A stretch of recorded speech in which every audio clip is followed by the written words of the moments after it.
안녕하십니까. 네, SMAD 한진철이라고 합니다.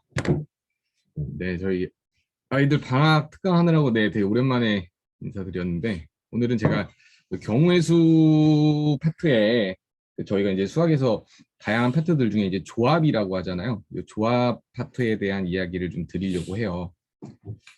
첫 번째는 이제 총량입니다. 조합이라고 하는 수학에서의 총량인데, 이쪽으로 오시죠? 몇 시간 시간 30분. 네, 그러면은 12시 사이에 괜찮아요. 네네 이렇게 좀 칙칙했었는데 저희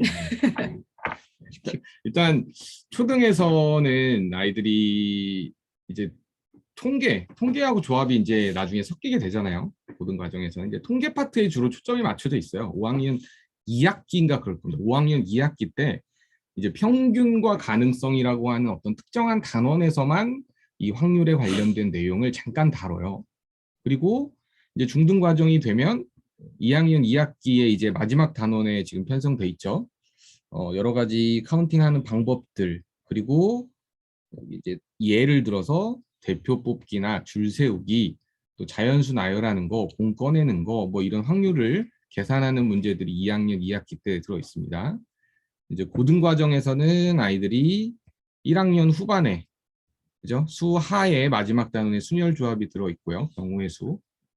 2학년 때 확률과 통계 파트를 이제 공부를 하는 아이들은 이제 앞쪽에 확통의 전반부에 중복조합부터 해서 이항전개, 독립시행의 조건부 확률 등 이렇게 총량이 이루어져 있는데 전체적인 느낌은 제가 이제 총괄적으로 말씀을 드리면 초등 과정에서는 예전에 확률이라는 단어가 사용된 적은 있어요. 개정 전에. 근데 없어졌습니다. 확률이라는 단어를 초등 과정에서는 배우지 않아요. 가능성이라는 단원이 들어있는 것뿐이고, 그러니까 단원도 아니에요, 사실. 한 단원에 하나의 일부분으로만 들어있어요. 그러니까 초등 과정에서는 조합을 배운다고 볼 수 없습니다. 근데 이제 2학년 2학기 과정이 되면서 경우의 수라는 기본적인 이제 카운팅의 연습을 아이들이 시작해요. 그리고 나서 어떻게 세는 것이 효과적이냐, 그 2학년 2학기 단원에서는 이제 처음으로 배우는데, 개정 전의 교육과정에 비해서 상당히 많은 내용들이 드러나 있습니다. 그러니까 없어졌어요. 그러니까 예전에 아이들이 배웠던 조금 더 복잡한 구조를 갖고 있는 경우의 수 문제들이 사라지면서 좀 간소화된 자연수의 배열이라든지, 그러니까 이렇게 여기 제가 이제 제목 적어놓은 이 녀석들이 거의 전부라고 해도 과언이 아닐 정도로 많은 내용이 없어졌습니다. 근데 이제 학교 시험 문제들 같은 경우에는 그 어려운 문제들이 당연히 남아 있잖아요. 선생님들께서 과거에 냈던 문제들도 많이 그대로 출제하시기도 하고, 그러니까 내용이 많이 없어졌는데 불구하고 아이들이 봐야 할 시험 문제들은 어려운 상태. 예, 그게 중등 과정의 조합이다. 이게 전체적인 제 생각을 말씀을 드리고, 그러니까 이 총량이 어머님들 이게 실제로 다른 수학 파트들에 비해서는 조합이라고 하는 영역이 제가 생각하기에 개인적으로는 총량이 많지 않습니다. 많지 않고 실제로 아이들 고등학생이 되면요.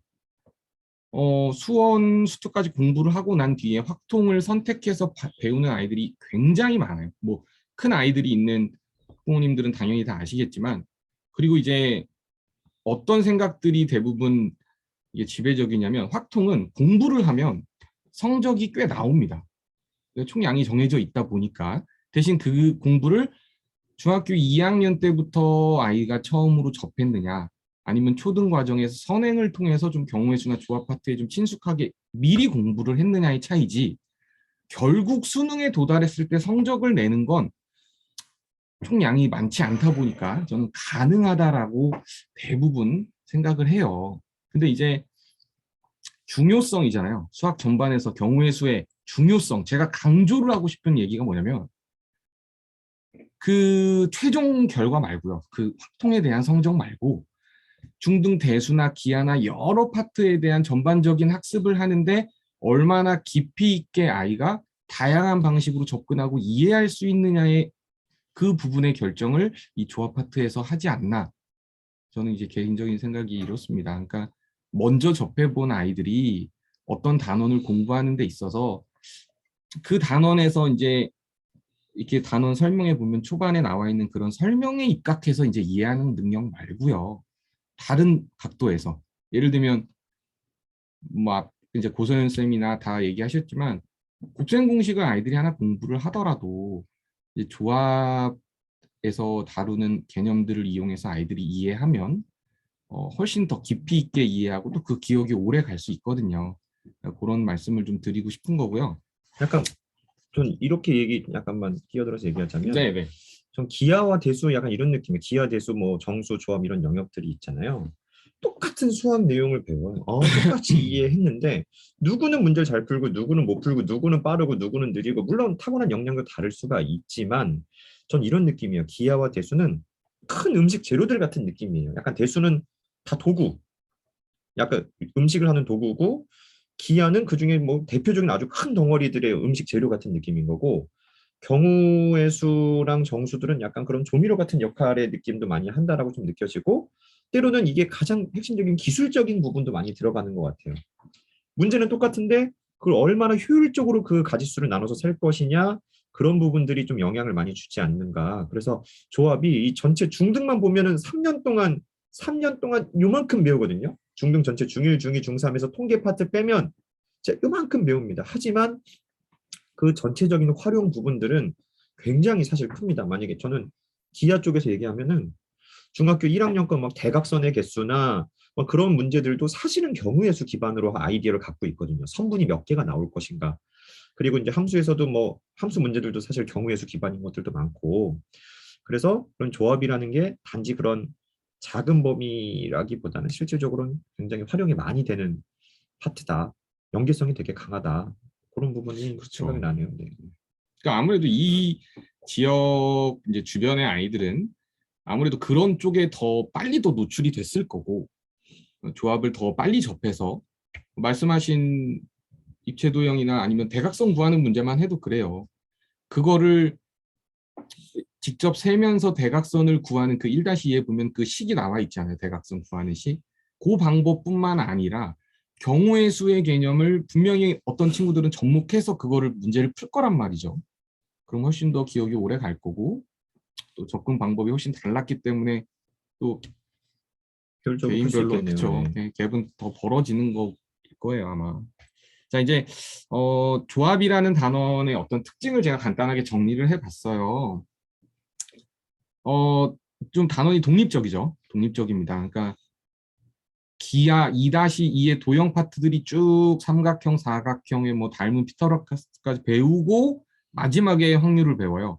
그러다 보니까 학부모님들께서도 아이들이 이제 공부를 할 때 도형 쪽을 쭉 공부를 하고 확률 쪽은 넘어가고 3-2를 하는 친구들도 아마 꽤 있을 거예요.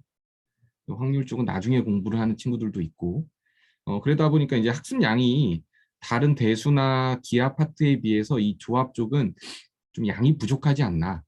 그러니까 그러다 보니까 아무래도 우리 아이는 조합을 잘 못해요. 그리고 아이들도 실제로 많이 그래요. 선생님 저 확률은 좀 어려워요. 진짜 못해요. 그러니까 이런 생각들이 굉장히 많습니다. 주변에도.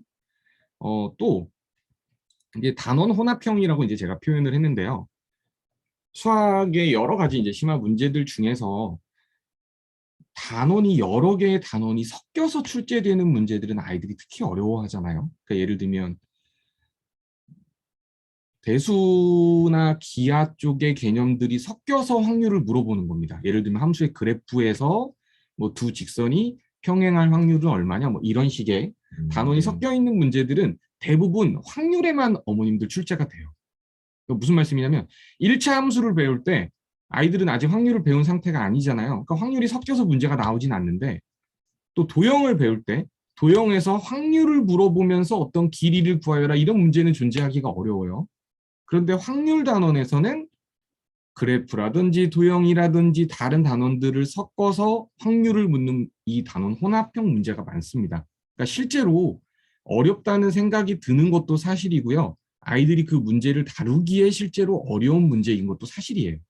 네, 그러니까 그런 말씀을 드리고 또 네, 뭐 뭐 하실 전체적으로 말씀 교육 네. 과정이 좀 약간 현재 이제 교육 과정들은 사실 여러 가지를 고려해서 다 판단한 거겠지만 적어도 확실한 결론은 이 현재 교육 과정에서는 아이들의 경우의 수에 대한 능력치가 너무 낮습니다. 이거 진짜 너무 낮아요. 너무 낮고 진짜 막 아니, 이런 경우 없는 아이라고 자꾸 드립이 자꾸 생각나는데.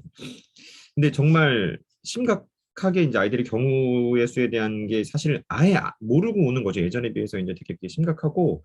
저는 좀 이런 얘기도 드리고 싶어요. 이 경우의 수를 세는 능력이 되게 초기에 평가되는 시험이 초등 쪽 성대경시 스타일의 경시 시험이에요. 왜냐하면 초등 쪽 수학에서는 기본적으로 대수적인 뭐 미지수도 못 쓰고 기하도 못 쓰고 결국은 사실상 많은 문제들을 경우를 막 다 다 일명 분류해야죠. 그죠? 노가다해서 다 셀 수 있느냐의 형태인데, 그래서 경우의 수를 잘하면 약간 이제 뭐 경시 대회나 뭐 그런 데서도 이제 초기에 좀 우수한 성적을 받을 수도 있고, 근데 꼭 그게 중요한 것만은 아닐 수 있겠죠. 복합적인 수학 실력이 중요한 거긴 하지만 일단은 지금 경우의 수가 전체적으로 많이 좀 아이들이 되게 약화되어 있습니다. 그래서 이런 부분들을 좀 장점으로 가져가는 것도 되게 유리할 수 있지 않을까.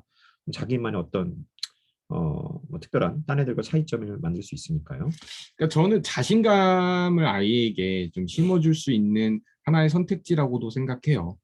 그러니까 이 조합 쪽의 노출을 아이들한테 빨리 시켜서요. 아이들이 좀 다양한 방법으로 문제를 이해하고 접근하고 하는 이제 그런 요령을 익히고 나면 조금씩 조금씩 다른 친구들보다 나는 이 문제를 이렇게도 풀었어라는 느낌을 한번 가지면 약간 좀 우월감을 느끼기도 하고요. 그게 이제 학습의 어떤 자신감으로 연결이 되면 그 후에 하는 공부에도 좀 큰 영향을 줄 수 있지 않을까 생각합니다. 전략. 자, 네. 이런 방향으로 공부를 하는 것이 조합에서는 좀 유리하다. 이 얘기는요, 아무래도 어린 친구들이고요. 이제 지금 처음으로 조합이라는 단원을 접하는 친구들에게 제가 하고 싶은 얘기예요. 이 조합이라는 단어는 이렇게 공부를 하자라는 게 첫 번째는 그 수영도라고 하죠. 이제 저희가 나뭇가지 그림이라고 하는 이 수영도를 아이가 직접 그려보는 트레이닝을 처음에는 해야 할 필요가 있습니다. 근데 이제 단순하게 수영도를 그리는 걸 처음에는 좀 빈칸을 채워 나가는 형태로도 한번 시도를 해보고요. 그 후에는 그 나뭇가지들을 어떻게 나눌 것이냐라는 걸 아이가 한번 나눠보게도 하는 거고요. 이 수영도를 그려봄으로써 아이들이 경우를 나눠서 세는 거에 대한 첫 번째 시작이거든요. 자, 이제 두 번째로 중요한 게 요 분류하는 연습을 하는 겁니다. 이 분류라는 것이 참 쉬운 얘기가 아니에요. 처음 학습하는 아이들이 이제 대수 같은 경우는 그냥 따라 해보면 됩니다. 처음에 좀 따라 해보고 기하 같은 경우는 원리를 이해하고 그 이해한 내용을 가지고 문제에 적용을 하는 그런 훈련을 한다면 이 분류를 나누는 거야말로 아이에게 굉장히 큰 역할을 요구하는 거거든요. 스스로 아이가 뭔가를 해야 되는 거예요. 그러니까 1번, 2번, 3번 케이스들이 있을 것이다 라는 걸 아이 스스로 그러면 이것밖에 없나? 내가 뭐 빠뜨린 것은 없는가? 이런 의심하는 훈련을 일단 1차적으로 해야 하고요. 그 아이가 의심을 통해서 그러네. 그러면 내가 여기서 빠뜨린 게 없겠네. 라는 확신으로 그 생각을 이어갈 수 있게까지 아이를 트레이닝 시키는 것이 굉장히 중요한 학습 방법이에요. 이게 물론 조합에 국한된 얘기는 아니겠죠.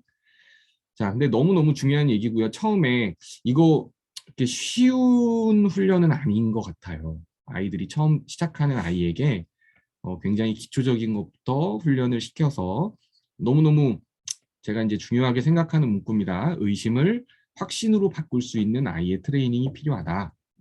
자, 세 번째는요. 카운팅 기술이라는 건데 이제 요거는 이제 아까 제가 말씀드린 초중고 조합에서의 어떤 카운팅의 방법들입니다. 뭐 크게 보면 순열이나 중복 순열, 그다음에 조합, 중복 조합 요 네 가지의 카운팅 기술을 익혀야 해요.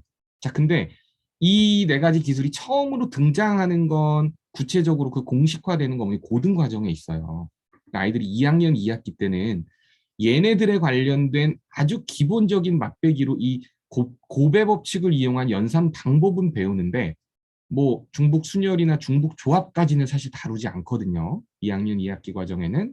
그래서 이 카운팅 기술을 아이 스스로 이해하면서 문제에 적용할 수 있게 아이의 능력이 가능하다면 조금 일찍 가르치는 것도 필요하다라고 생각해요. 자, 그리고 마지막엔 여러 가지 풀이 방법입니다. 답을 내는 거에 급급하면 안 됩니다. 이 조합 단어는 특히 아이가 그 문제의 결과에 어떻게 도달했는지 훨씬 더 효과적인 방법이 있을 수 있다는 생각을 항상 해야 돼요. 아이가 답을 맞추는 게 중요한 게 아닙니다. 어떻게 내가 이 문제를 풀어냈는지, 저 친구는 이렇게 풀었구나, 선생님은 이렇게 해결하셨구나라는 다양한 풀이 방법을 접목해서 학습하는 게 이 초반에 아이들이 공부할 때 중요한 방법이에요. 요 네 가지가 네, 일단 제가 드리고 싶었던 부분이고요. 네, 조합 1단계 수업을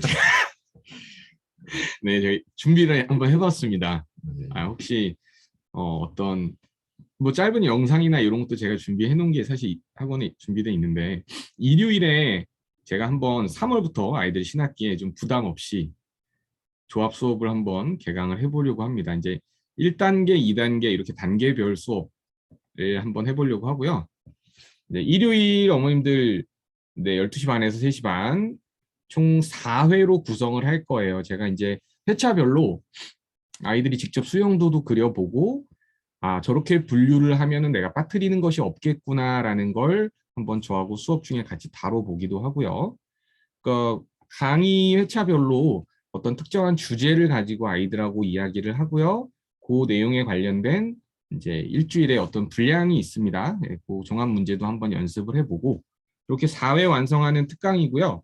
네, 필요한 내용은 특별히 많지는 않아요. 아이가 이제 중등 과정에 정수와 유리수 쪽에 대한 어떤 연산을 한번 경험해보고요. 문자화식 표현만 가능하다면 1-1 공부한 친구들이라면 처음에 같이 시작할 수 있습니다. 자, 그리고 문제들의 난이도는요. 아주 쉽진 않아요. 아주 쉽진 않고 어머님들이 생각하시는 뭐 일품에 있는 고난도 문제라든지 뭐 A급의 스텝 B 정도에 해당하는 그런 문제들로 아이들이 처음에 연습을 하는 난이도다. 제가 준비한 자체 교재 이렇게 안내해드리고 이 경우의 수를 아직 한 번도 안 배운 괜찮습니다. 친구들도 네. 들을 수 있나요? 네, 한 번도 배우지 않은 초등 아이들도 가능해요. 한 번 대신 배웠지만 좀 너무 어렵다, 약하다라는 그런 친구도. 친구는 대환영이고요. 네네. 네, 어쨌든 뭔가 준비되지 않은 친구들을 위한 첫 번째 수업인데 그 수업이 아주 쉽게 이루어지지는 않아요. 네, 그걸 염두에 두시고 제가 수업에 대한 안내를 네, 또 이렇게 한번 개념에 대한 내용이랑 기초적인 문제까지는 다 하지만 심한 문제들도 일부 건든다는 얘기시죠? 네, 맞아요. 네. 네, 도전 문제까지 회차별로 준비가 돼 있습니다. 네, 관심을 많이 가져주시면. 시간은 일단 고정인데요. 혹시나 어머니들이 이 시간에 열면 너무 좋겠다.